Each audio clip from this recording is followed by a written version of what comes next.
When God poses questions, sometimes right before your assignment, God will show you things and he will pose a question to you. He doesn't pose the question because he doesn't know the answer. I've heard many people say, well, God asked because he wanted to know what you were going to do and he wanted to know what you were going to say. Because God is sovereign, that makes absolutely no sense. What God does, God poses questions to show us what's either in us that he's using for his good, or show us what's in us that he's going to have to take out for our good. So Ezekiel was the prophet that God showed him.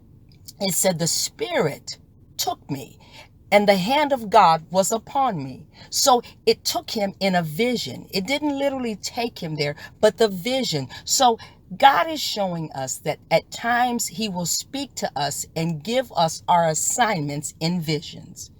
And the prophet Ezekiel was given a vision. God took him to a valley of dry bones. And then God posed the question, can these dry bones yet live? Can they yet live? Now, God knew if the dry bones could live. God knew what could happen, but he posed the question because the assignment was coming after the answer.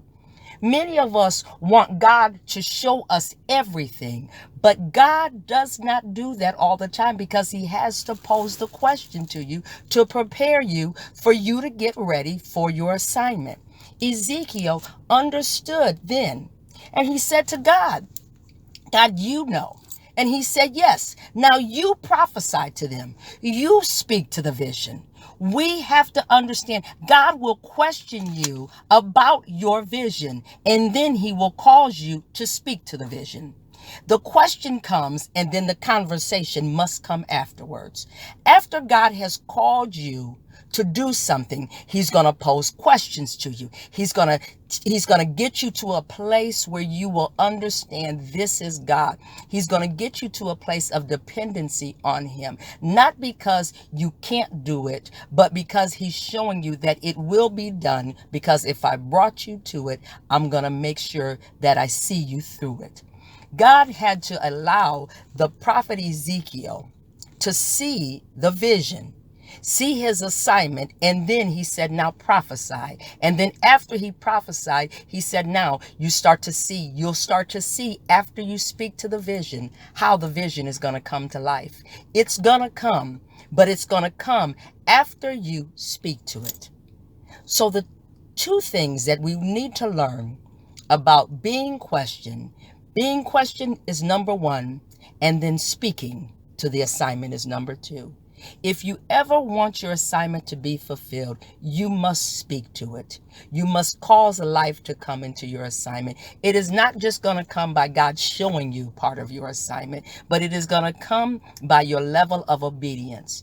And the first thing that you must do after the question is posed is speak to it and then follow the instructions afterwards. God had to allow Ezekiel to get to the place where instructions came after every place of obedience. After every act of obedience came another instruction. Speak to your vision. Prophesy to your vision. This is not just for prophets. This is for everyone that God is posing a question to you. And the question is, do you believe that the vision God showed you is going to live? If you believe that, then speak to it. Don't run from it. Don't even worry if others don't see it. Do you understand that God could have taken anyone else to that valley? God could have shown anyone else the very same vision, because guess what? The valley had been full of dry bones. The whole nation was turning their back on God, and God could have used any other person, but God chose Ezekiel. God has chosen you. And you must not wait for somebody else to answer the question, because God is not posing it to them. He's posing it to you. So once he's posed the question and you've answered it, now speak to the vision and watch it come to pass.